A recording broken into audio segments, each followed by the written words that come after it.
everyone, and thank you for joining the first quarter RC West Oversight Committee public meeting. This is Christina Osborne with the ISO Stakeholder Affairs Group. I'll be providing support for the meeting. Committee Chair Ben Brandt from Idaho Power will lead the meeting with support from Chris Hoffman from Salt River Project, who is the Vice Chair. And just as a reminder, these meetings are recorded, and we do post the video file along with the other meeting materials out on the RC West webpage. So there's the location is listed here on this slide. And just as a reminder to please contact the ISO before reprinting any related transcriptions. There will be an opportunity for the public to ask comments at the end of the presentation, and I'll instruct you on how to raise your hand at that time.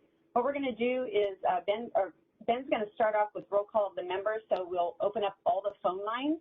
So we just need one member from each entity to let us know that you're present, and we'll mark you off on the roll sheet.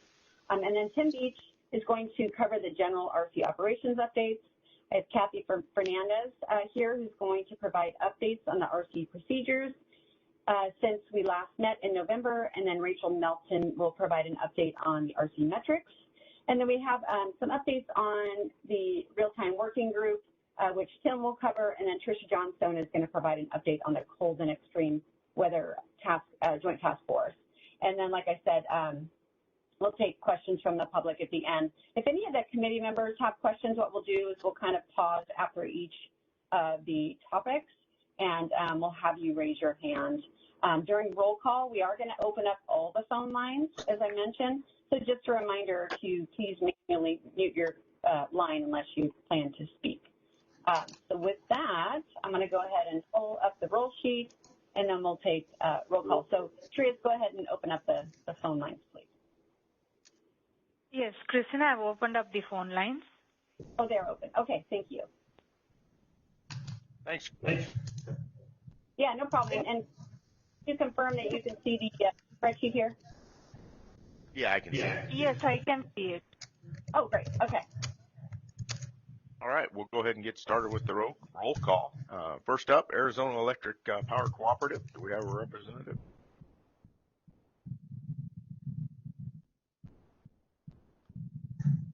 Hearing none. Vista. Hi, Ben. Mike Magruder here. Hey, Mike, thanks. Avangrid Renewables.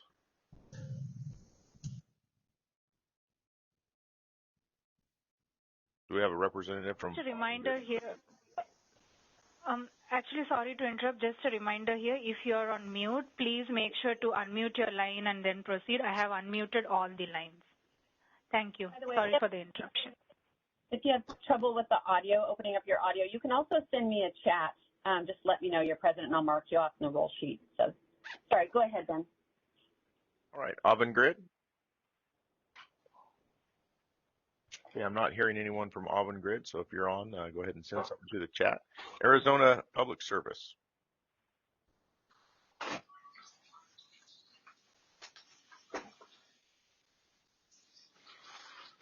Okay, I'm not hearing anyone from Arizona either. Balancing Authority of Northern California.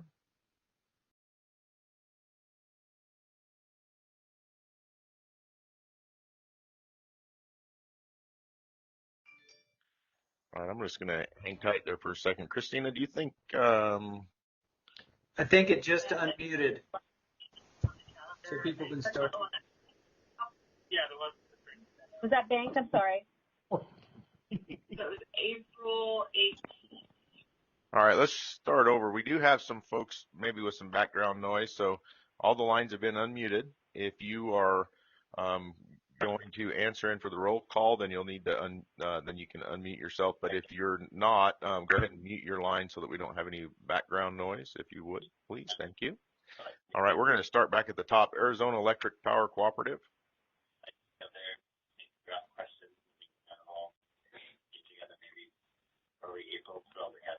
All right, I'm not seeing anyone. We did have a Vista. Avangrid. The week of April 4th, April 11th. We still don't have anybody from Avangrid, but we do have some background noise. Can we find that particular caller and see if we can mute that one? This sucks. Sure. Thank you. All right. Arizona Public Service.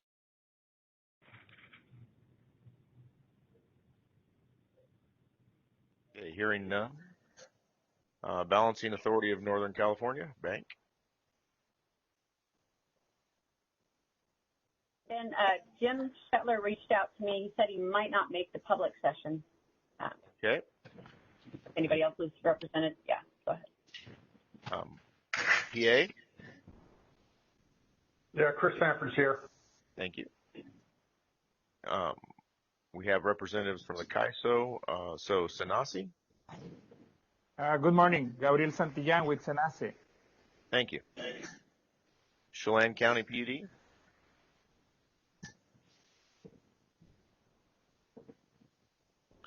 I'm not hearing a representative from Chelan. Hetch Hetchy.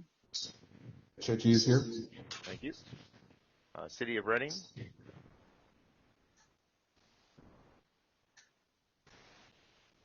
All right, I'm not hearing anyone from City of Reading. Douglas County PUD. Jeff Heminger with Douglas PUD.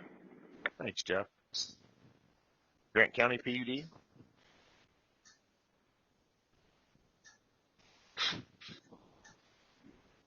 Not hearing anyone from Grant County. We do have an Idaho representative on. Imperial Irrigation District. Matt Smeltzer with IID is on. Thanks, Matt. Lone Star.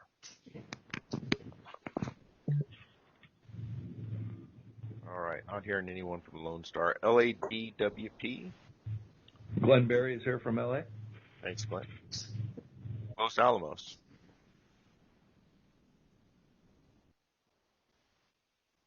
All right, not hearing anyone from Los Alamos. Modesto. Morning, Ben. This is Toxie from Modesto. Thanks, Toxie. Maddle. Yep, this is Aaron Tang from Maddle. Thank you. Nature Inner Power Watch, Wind Watch. Morning, it's Marcus Brown for Power Watch and Wind Watch, Nature Inner. Thanks, Marcus. Northwestern Energy.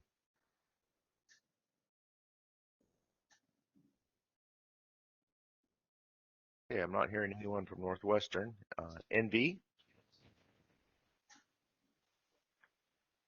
Hey, this is out with NV Energy. Thank you.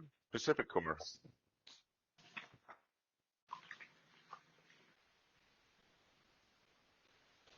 All right, I'm not hearing anyone from Pacific Core. Pacific Gas and Electric. Good morning, Sandra Ellis for PG&E. Thank you, Sandra. Portland General Electric.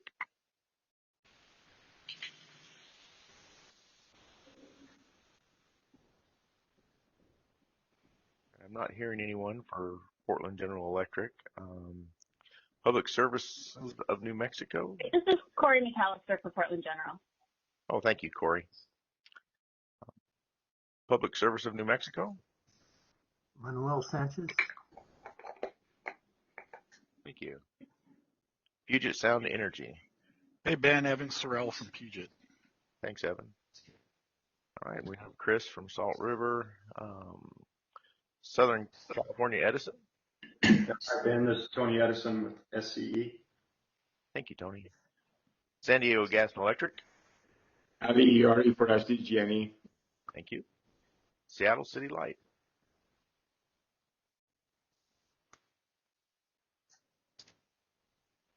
All right, not hearing anyone for Seattle City Light. Silicon Valley.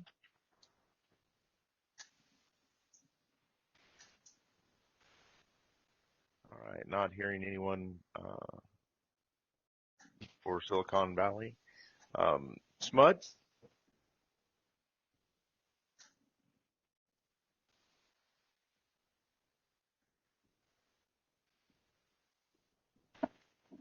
All right, not hearing anyone from SMUD. Tacoma Power.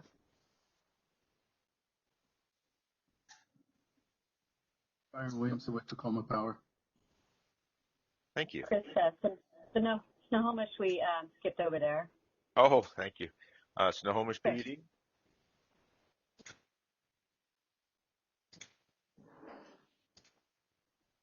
Okay, not Looks hearing. like John Nierenberg from Tacoma Power is on. He sent me a chat. Okay.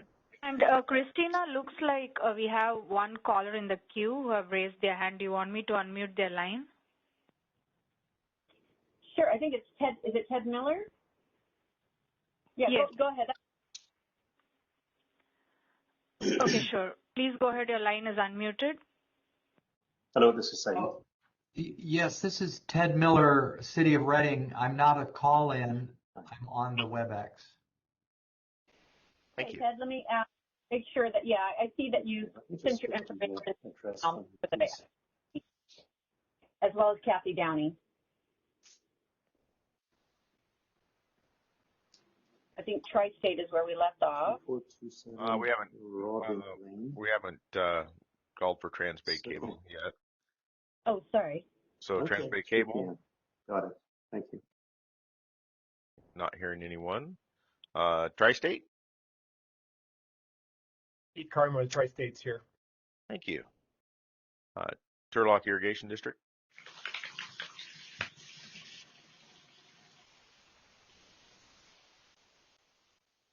Not hearing anyone for Turlock. Valley Electric Association. This is Emily Schneider for Valley Electric. Thank you, Emily. WAPA, Sierra Nevada region. WAPA's here. Thank you. I believe that completes the roll call. Christina, do we need to go back and check on any others, or? Sure, if you want to. So I know Ted from City of Reading is on. Let me just go ahead and make sure I've added you to the roll here. And then we have Kathy Downey from Pacificor. Yeah, anyone else that has joined during the roll that we didn't capture on the roll sheet? And then Tacoma Power. Again, you can also raise your hand too if you're having trouble with audio, or you can send me a chat. All right, Christina, I think that completes the roll. I think we can turn the meeting back over to you for the presentations. Sounds great. Thank you. So let me go ahead and stop sharing my screen, and I'll just make sure Christina, I just wanted to let you know that I see one caller in the queue, Leroy Patterson. Okay, I captured Leroy. If it's about the roll call, I'll capture you on the roll sheet. Great, thank you. Okay, great. So first we'll turn it over to Tim Beach to provide the operations update. So Tim, go ahead. Okay, thank you very much, Ken and Christina. A couple things here. Generally, operationally speaking, it's been a pretty quiet winter. We haven't really had a lot of major storms. Currently, it's gotten quite cold here in California, anyhow, and much to the west, and our load is increased up to about 85 gigawatts. So before that was down around 80 gigawatts for most of the winter so far. In this section, just going to talk a little bit about COVID and an RTWG section later. I'll talk more about some of the operational activities. But from a COVID protocol perspective, we did have an increase of infections due to Omicron, but fortunately no serious or lengthy illnesses as well, and we were able to manage it very well. So that we're past that now, we hope. Our operations team does remain separated. The California indoor mask requirement for indoor spaces expired on February 15th, with the exception of when we leave schools. But however, we've kept our protocol in place in the control room. That is, when they're at the councils by themselves, they don't have a mask on, but if they get up and work with somebody, regardless of their vaccination status, they're putting a mask on. Originally, we were going to return to we're going to return to building end of this month, and then it was January 30th and March 14th. That got pushed out to April 15th now. So that's a full return to building with a hybrid in place. We do have a voluntary return to building March 14th for some essential staff, but that's where we're at today. Hopefully that will not change now. It's looking quite a bit better here, at least in the area as far as infection rates and what we're experiencing with our general ISO population staff. With that, I'll turn it over to Kathy for the procedure update. Kathy, just make sure to unmute yourself. Yes, thank you. Good morning, everyone. I want to give the presentation with the update of all the procedures.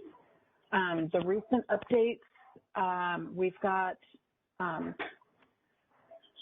9110 with several minor updates here. RC 120B, we updated for the a couple of minor updates for IRO 10, a couple of annual reviews with minor format or no changes here, and then RC 620, the D+3 study process, minor update there. Is there any question with any of these? Okay. Some of them unmuted. So if you have any questions, just raise your hand. There's a hand icon of a chat window that you can click on if you're in WebEx, or if you dialed in, press #2. Thank you, Christina. As I know the, yeah, no problem. Okay, and then on this slide, it's just a continuation here. RC 9120, we updated the always credible multiple contingency list to include John Day to Grizzly, and added a couple steps 7 and 8 for clarification of GMS notification requirements. We've got RC 9210, an annual review, and removed Fortis BC from the affected parties. RC 100A with a few minor changes due to the VAs moving Bank, SMUD, Nevada Power, CAISO, and TID to the south desk. And then under the TOPs, moved, let's see, other entities also to the south desk to kind of evenly distribute that support. Annual review with minor updates for RC 600 and 600A. Any question on any of these?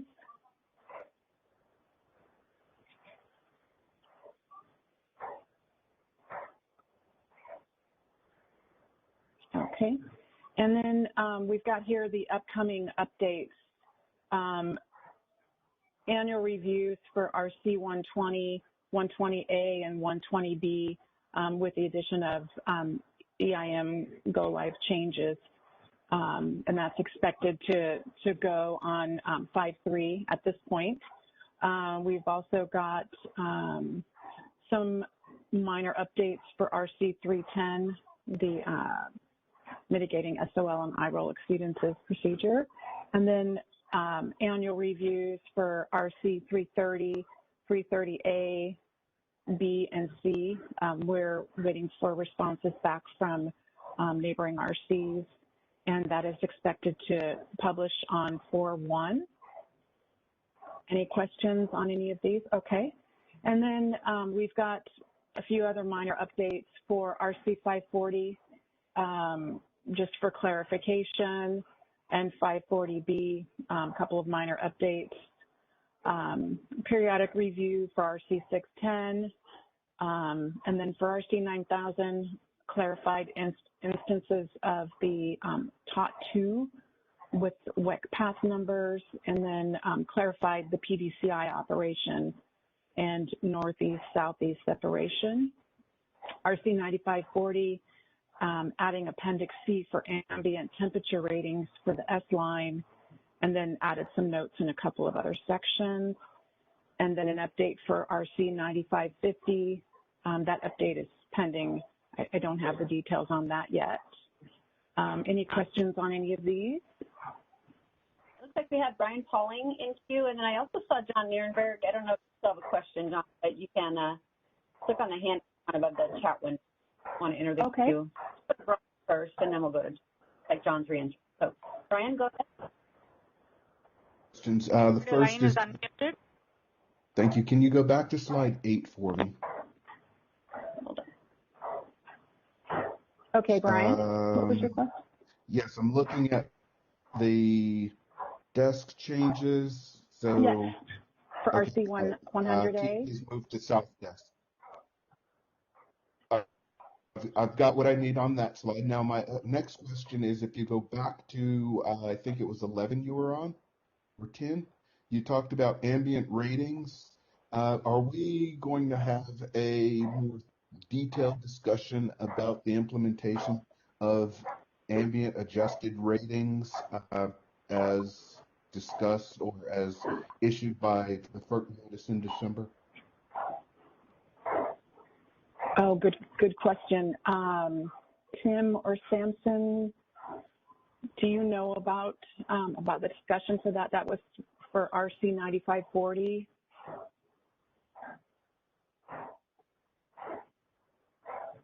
I can hear some background noise. If you're unmuted, please make sure to mute your line. I've muted all attendee lines. Tim, you're trying to respond. You might be muted on your end.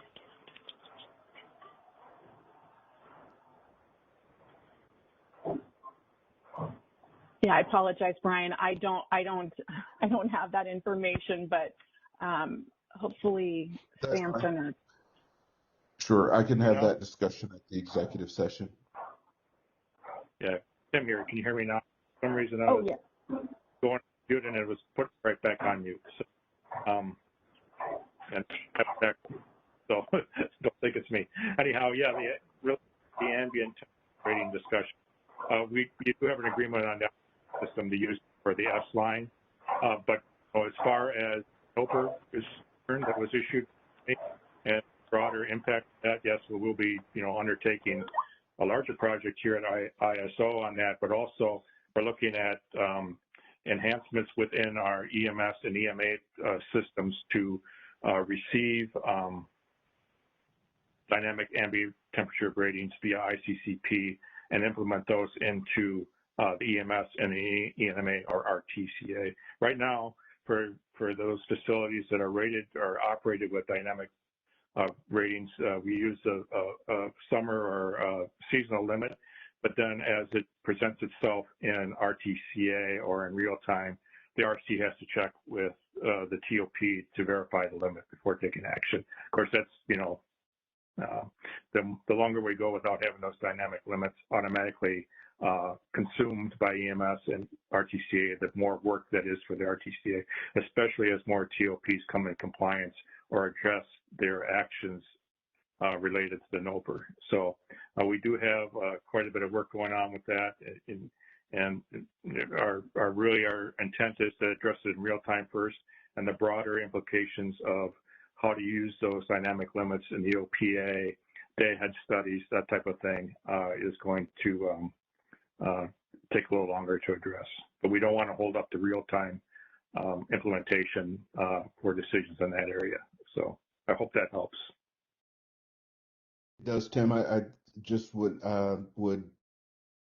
recommend that there be some coordination with the entities that are utilizing RC West as their or are utilizing RC West, so that there is some coordination on their implementation process and those types of things. So I'm not sure how to go about that or who's doing that, but just a recommendation there. Yeah, understood. We definitely will have to do that to coordinate the implementation of those limits. So understood. We've talked about a task force, in fact, at the RTWG and OPWG to address that in the near term. We haven't assembled that yet, but that's under discussion to help with that onboarding or coordinated activity. Thank you. Let's go to John. He said he was having trouble with his audio, but let's see if we can open up his line. Sure, please go ahead. Your line is unmuted. Thank you. So John Nerber, Tacoma Power. I believe you said that the standard had been updated for a movement for the new EIM participation in May, but we still have 2 EIM participants coming here in March, which would be Tacoma Power and Avista. And I'm not sure if that was changed just because of the BPA move, or how that, if that needs to be rolled out differently. So I just didn't know what the details behind that were.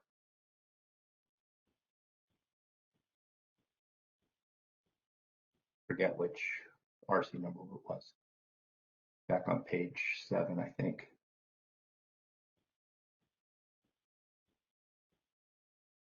Yeah, I think I probably need to update my description on that. I need to include that other information. I will work with Rachel on that.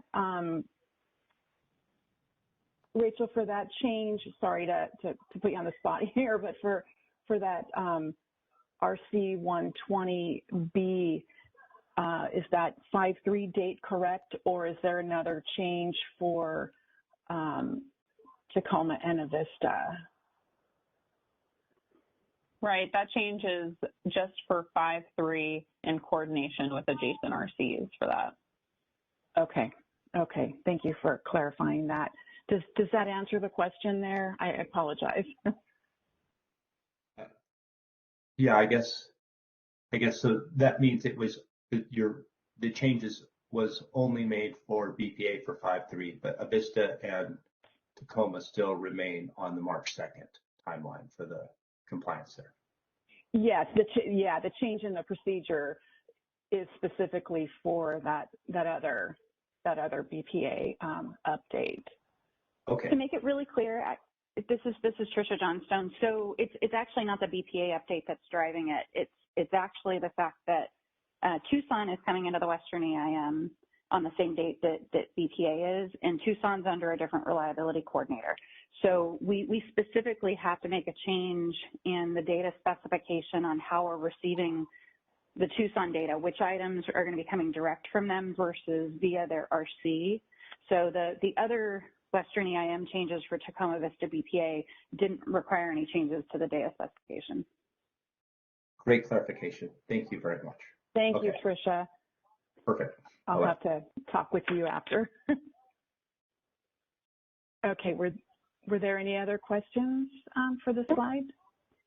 No, I think so. So, Brian, I'm not sure if you just had your hand up from before. I'll just make sure that you don't have another question. There you go. Okay. I think that's it, Kathy. I don't see any questions in the chat. So, yeah. So we can go. Let's go ahead and turn it over to Rachel Nelson. She's going to provide an update on the RC metrics for year-end 2021. Okay. Thank you. Thank you, Christina. So for the RC metrics for the year end for 2021, we'll start off with the first metric here that goes over the state estimator solutions residual errors. We show here the 500 kV, 345 and 230 kV, and the 138 and 115 kV lines. So this is our year-end data, and next year we're looking to get into further granularity with regards to this data. So this slide shows the megawatt values, and this next slide on page 12 here is the megavar values for the same voltage levels. The next metric here to share is regarding RTCA non-converged contingencies. So this is a percentage of the real-time contingency analysis, or RTCA, non-converged contingencies over the total number of contingencies in a 5-minute interval. And as a note here, there's over 8,500 contingencies solved in every RTCA solution. Our next metric here focuses on day-ahead contingency analysis, or DACA accuracy. This tool is designed to identify potential contingencies in the day-ahead time frame. And we kept our 2020 format here on the left here, which shows the percentage of contingency flow gates not observed in day-ahead, but showing in real time, as well as the green that was observed in day-ahead and showed in real time. Was there a question? Sorry, I heard a line unmute. Any questions so far? As a reminder, please press the raise hand icon located just above the chat panel to enter the question queue. And then just a comment to all panelists from CEC, adding solve time statistics for slide 13 would be informative. And I don't see anybody in the queue, Rachel, so if you want to cover this slide. Okay, thank you. So the last metric we're going to touch on here today is regarding the city issue resolution progress. City is our customer inquiry and dispute information system, and this metric looks at the tickets that have an RC inquiry case record type. And on the left-hand axis here, we're looking at the number of cases that were opened or closed in a given month. And then on the right-hand side of the axis, we're looking at the average business days that the ticket was with CAISO support or overall time to close if there's back and forth communication or time to resolution. I think that's your last slide, Rachel. Let's see. Yes, so any questions for actually any of the operations topics for either Tim, Rachel, or Kathy before we move on to the working group updates? Again, you can use the hand icon above the chat window, or you can also, if you're dialed into the meeting, you want to press #2. And it looks like Eric Barron has entered the queue, so we'll go to his line first. Sure, please go ahead. Your line is unmuted. Hi, this is Eric Barron with the Western Interconnection Regional Advisory Body, WIRAB. On the RC metrics, has there been any discussion about, this looks just like, reporting data. Is there any discussions about, setting targets for improving any of these metrics, over the next, few years? Yeah, that's just one way to continue to see continuous improvement at the RC level. Right, we do have that information, and we took 2020 as a baseline year, 2021 to build on that. We do have some goals set forth, and then 2022 we're looking to do more granularity and expand on those goals. So thank you, that's good feedback. Thanks. Any other questions?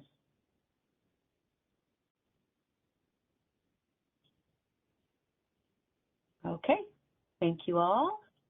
So next we'll go to the working group updates, and then I know Tim has an update on the real-time working group, and Tricia will talk about the cold and extreme weather joint task force. So Tim, we'll go to you first. Thank you.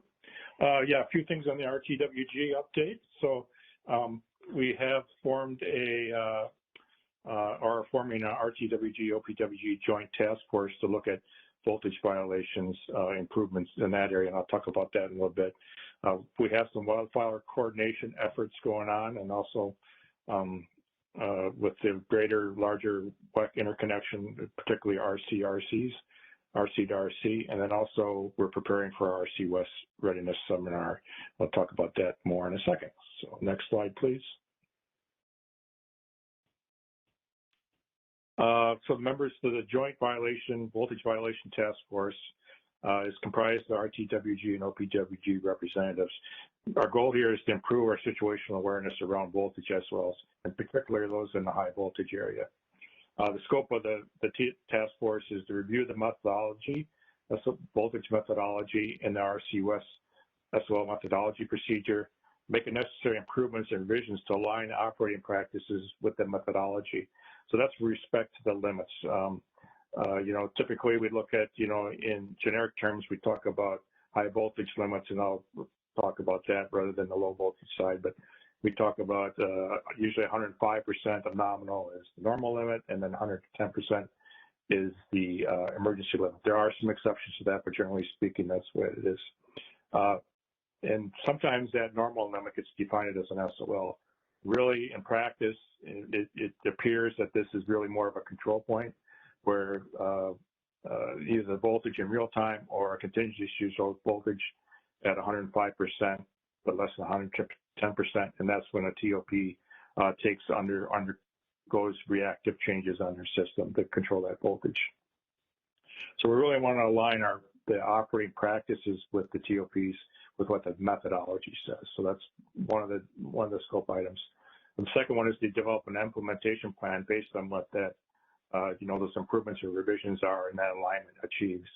And then take it to the RTWG and OPWG for full approval, including the implementation plan.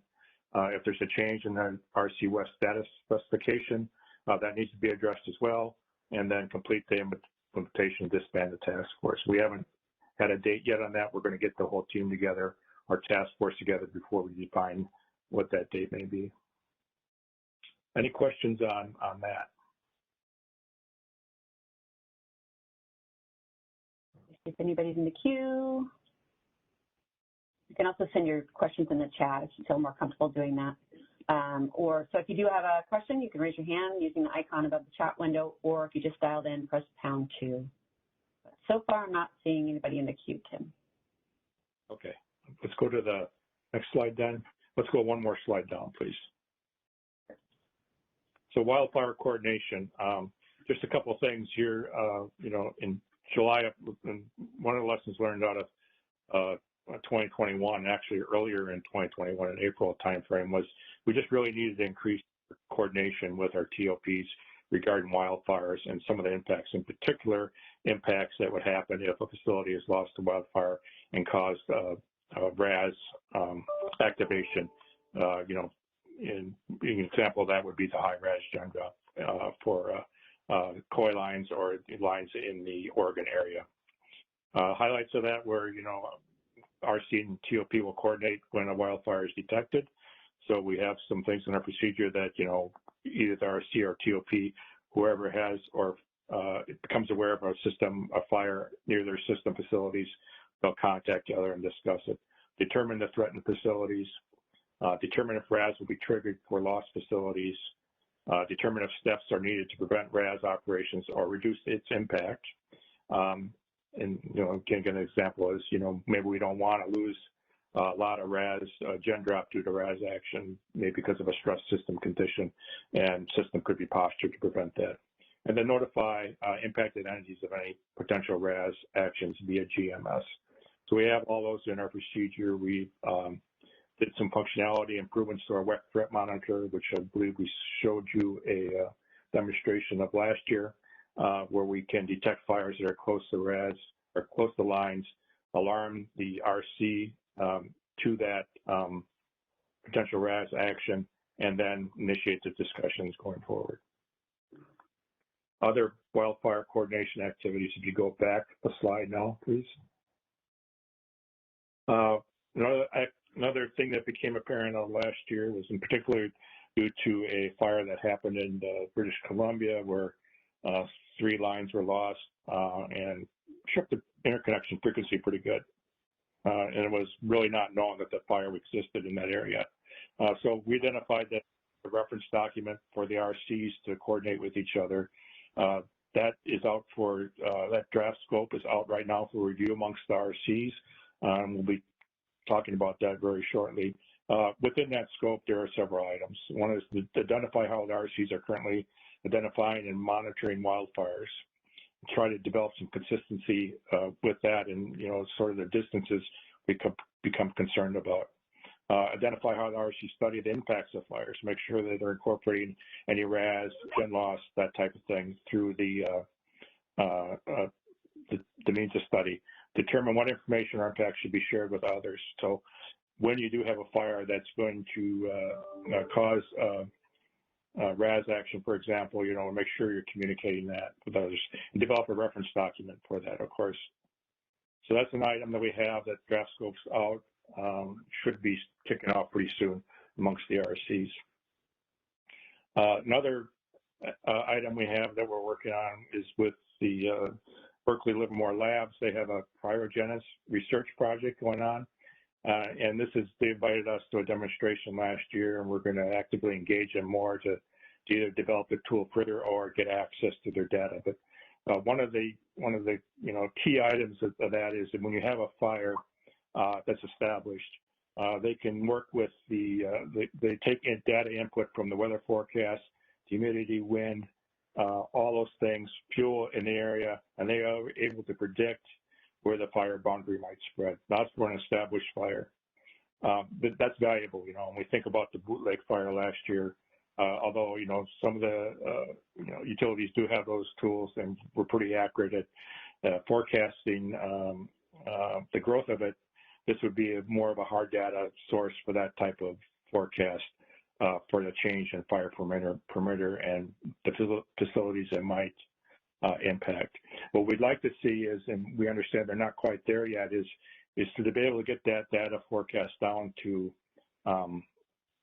wildfire projection down to into the time frame of the 1 and 2 hours area, so where we can get a hot spot or see a fire on the wet threat monitor and able to establish or run functionality that would predict the growth of that fire and the direction of that fire and any facilities that might be impacted.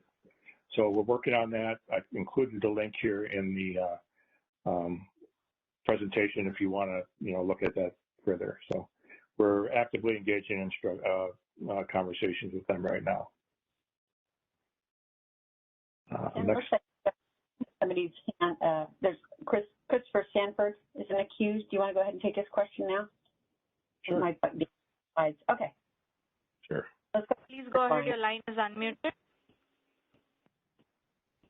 Hey, Tim. This is Chris. On the next slide, you talked about steps to prevent RAS operation. And you called out high, BPA's high RAS gen drop. Mm-hmm.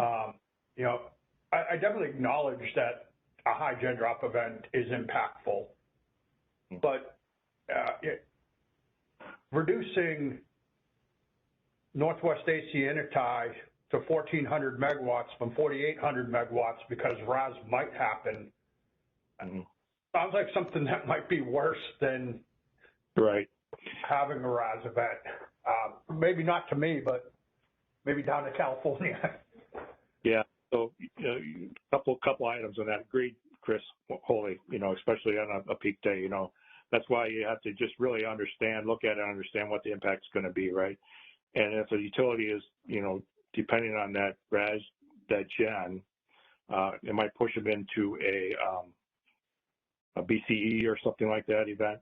They might want to change how they are making up their generation that day, or what their MSSC is for that area. So that was one of the things that came out of that April event. A couple of utilities were surprised when the gen drop happened, and they lost a significant part of their gen makeup, which they had to recover for. So it's really to evaluate it, make sure everybody understands. Okay, if this fire takes out this line, we will activate high res gen dropping. This is what it means.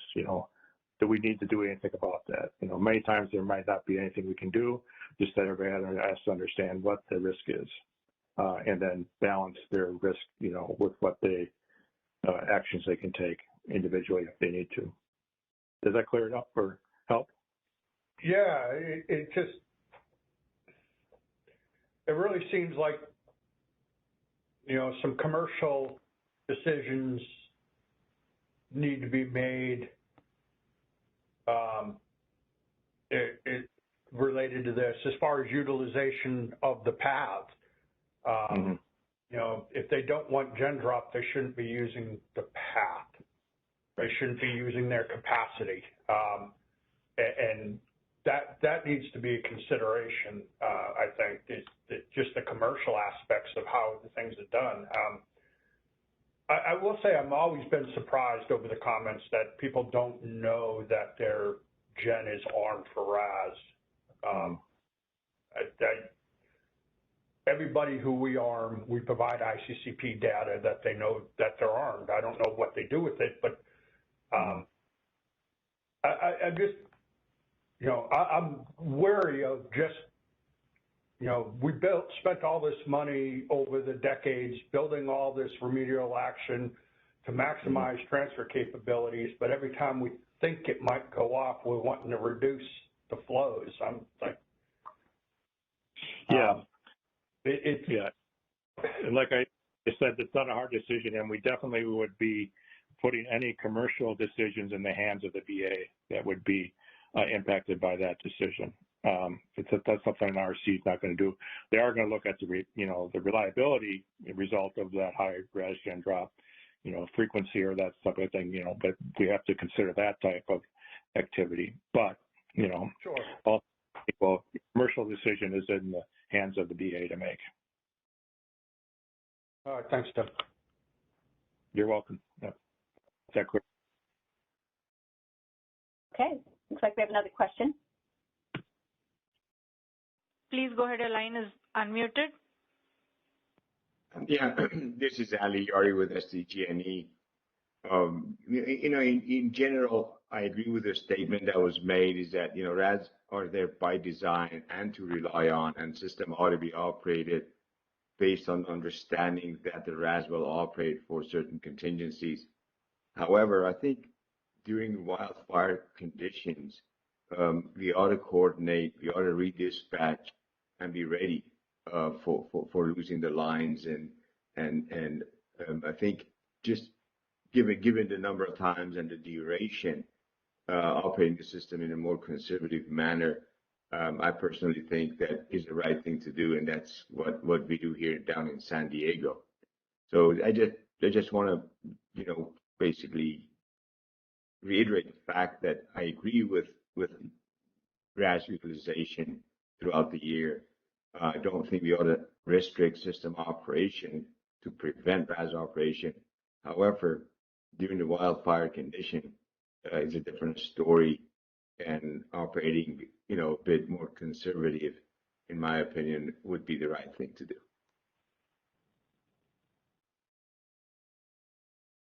Our intent is really just to have that discussion, make sure that, and I agree with you, we're all on the same page as to, what the condition is going to be after the RAS activates. Is that acceptable? And then if there's commercial decisions have to be made, then that's in regards to the VA. If they want to make sure their MSSC is not subject to that RAS, and that they have to make a decision on their side.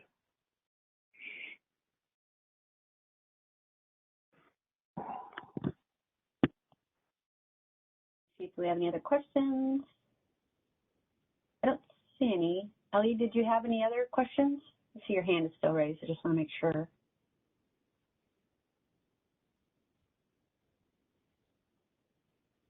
All right. That's all we have. Tim.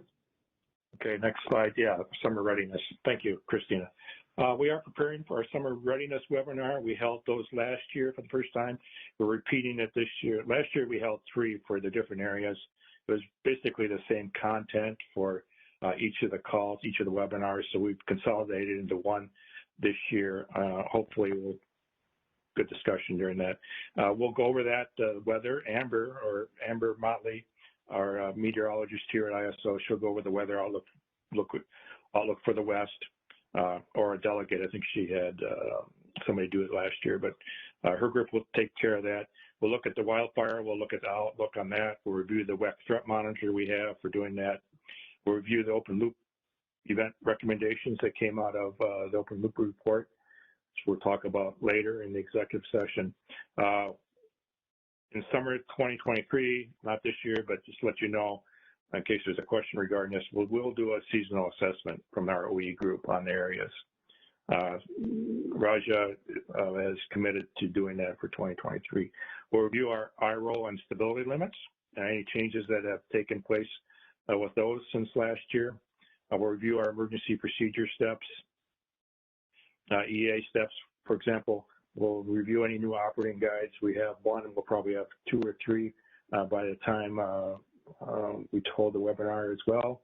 WEC has agreed to do a WEC-wide resource assessment presentation, and then also we'll discuss frequency response monitoring mitigation if that procedure's approved at that time. I think that's all you have, Tim. Any questions for Tim on any of the updates he provided?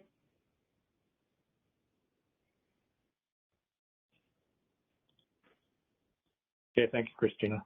Great. Thanks, Tim. Appreciate it. All right. Tricia Johnstone, going to provide an update on the cold and extreme weather joint task force. So Tricia, go ahead. Thank you.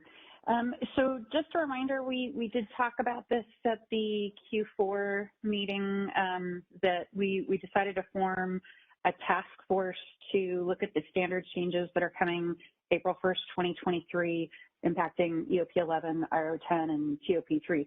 And the scope of work really is to confirm that the approach that the RC develops makes sense and is implementable for the BAs and the TOPs and for the generators. We've had pretty good participation. We've been meeting every other week starting in January, and we've had 35, 40 participants per meeting. It's good. We've had a couple of folks from the GOP side, from Avista and Portland, that have joined us, Glenn Farmer and Tom Fishback. They're involved with the WEC generator operator working group. So I think it's been helpful to have that touch point and some input from that side. Go ahead, next slide.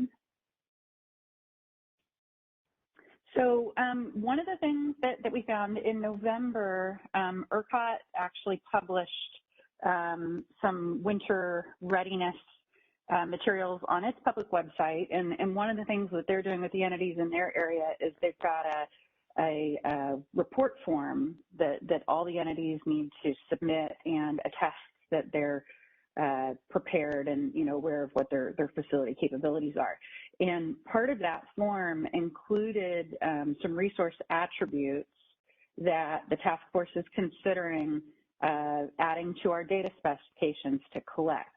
So we kind of talked through the reasonableness. We know this wouldn't apply for all resources. So if let's say in the future we did add this into IRO 10 and the BAs and TOPs put it into their TOP 3 requests, if a resource doesn't have these attributes, then they just say no or not applicable, something like that.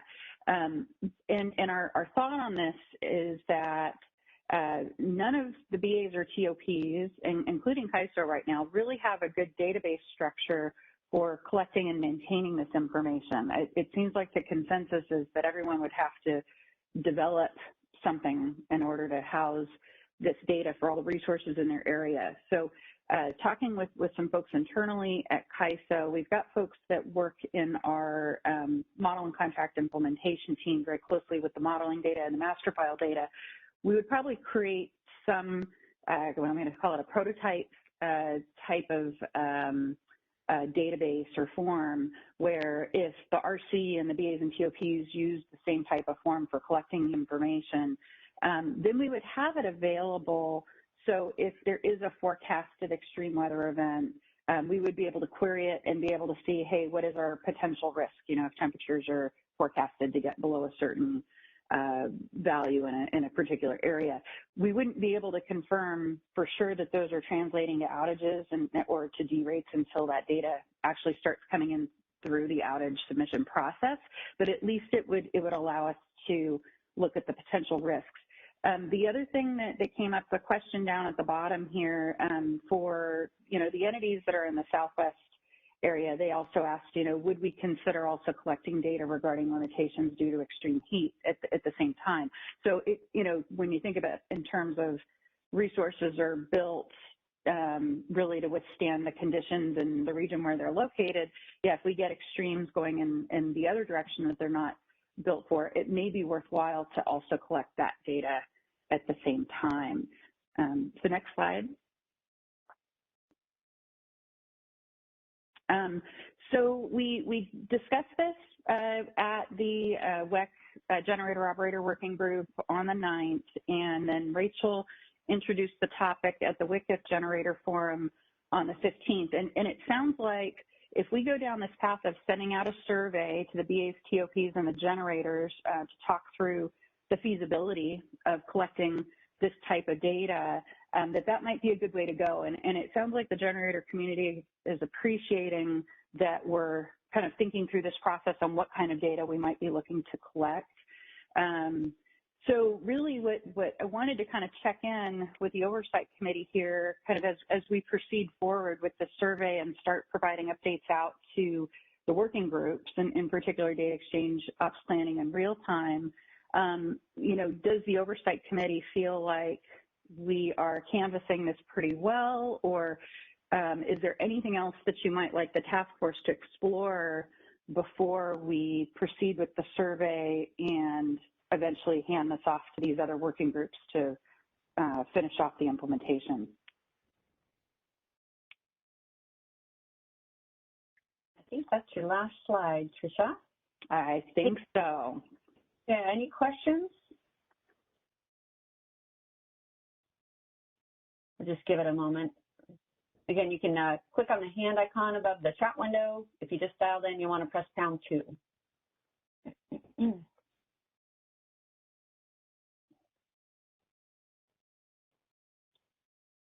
And I'll mention we've had Steve Ashbaker from WEC in the meetings as well, which has been helpful. I feel like we've had really good overall representation from Northern, Southern, and California entities. So, you know, we'll see what kind of information we get back through the survey process. But yeah, if the RC Oversight Committee is good with where we are right now, then we'll just proceed.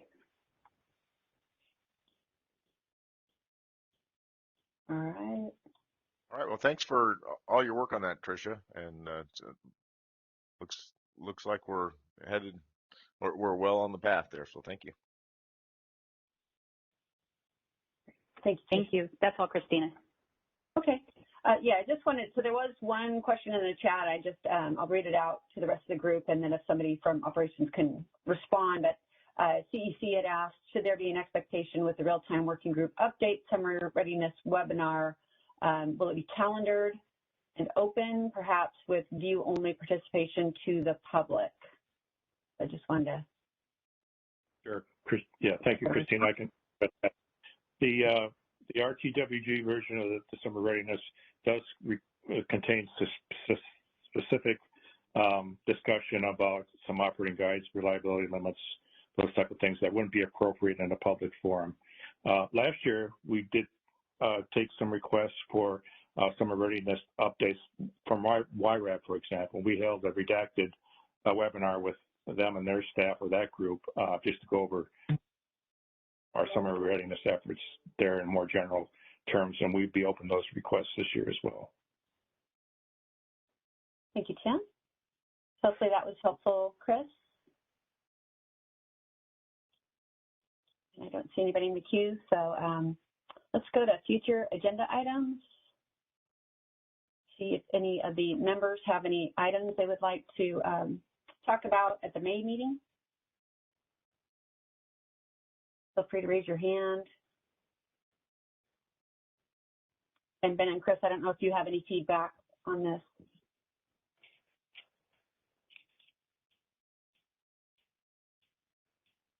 I don't have any, Christina. I haven't received any requests for anything. Thanks. Okay. And there will be an opportunity if you do think of something after this meeting. Of course, you're welcome to submit those to the RCWest at KISO.com mailbox, and we'll make sure those get added. All right. And let's see, so just another opportunity. We kind of took comments throughout, but if there are any other questions related to the updates we provided today before we conclude the meeting, this is an opportunity to do that. Again, you can select the hand icon above the chat window, send your question in the chat, or if you dialed in, you want to press pound 2.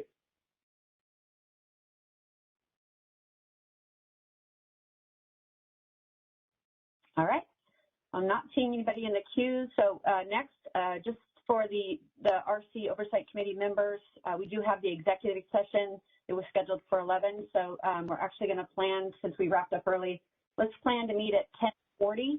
And you'll want to use the link that was provided in the Outlook invite. So we'll meet you back at 10:40. So thank you very much, everyone.